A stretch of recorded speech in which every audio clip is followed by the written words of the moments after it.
AITA for wanting to divorce my husband over a birthday party and cake. I, 40F, have been married to my husband Sam, 41M, for 10 years. We have 4 children, 22, 16, 14 and 11. And up until the last few months, I genuinely thought that we could work through anything.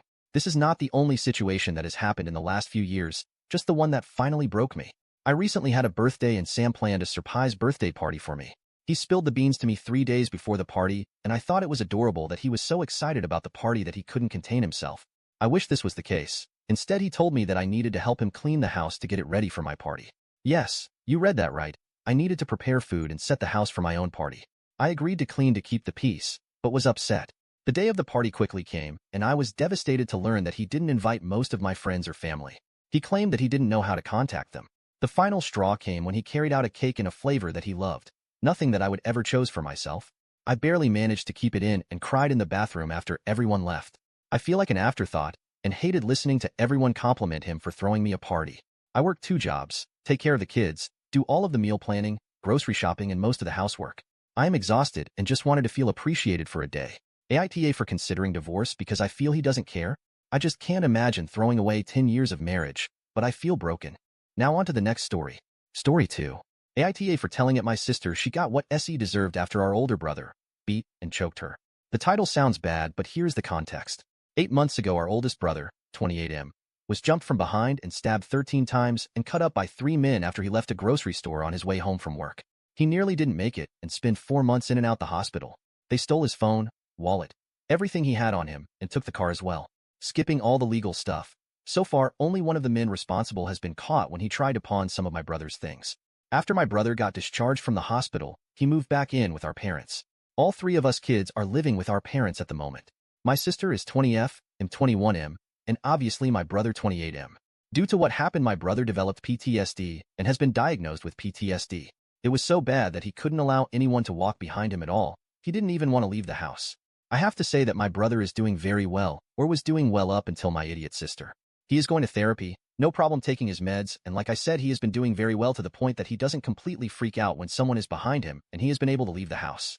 Although he still completely avoids grocery stores at the moment, and sometimes still hyperventilate if we have to stop somewhere at night, but he is working on it and is getting better. I have to give it to his therapist, that lady is amazing. She has even helped the family and his girlfriend understand better, and giving us the knowledge and tools to assist my brother better. This is what happened. A little more than a week ago, my brother came home around 8 p.m. after visiting his girlfriend. My idiot sister thought it would be a good idea to hide behind the front door in the dark and jump on my brother from behind when he entered the house. I didn't witness everything, and I have pieced everything together from what I did see and what I was told. My brother freaked out and slammed my sister against the wall, choking her, and punched her repeatedly. I don't know how many times he punched her, but my sister has a broken nose, busted eye socket, swollen face, and some brushed ribs. All we hear that night was screaming, and me and our dad running downstairs seeing my brother having my sister against the wall choking her. I only saw 2 punches out of all the punches. It took me and my dad to restrain my brother and get him to calm down. My sister is currently looking like a red balloon. She was taken to the hospital, nothing more serious other than the injuries said above. I don't know if there will be any legal troubles for my brother, but nothing has happened so far. We all gave our statements. Even my brother, but he doesn't remember much. He remembers walking into the house and then blank. According to one of the police officers, they don't believe charges will be filed but will be in touch. My brother has been holed up in his room since last week after the incident, only leaving for necessities. All the progress he has made over the last couple of months seems to just be completely gone.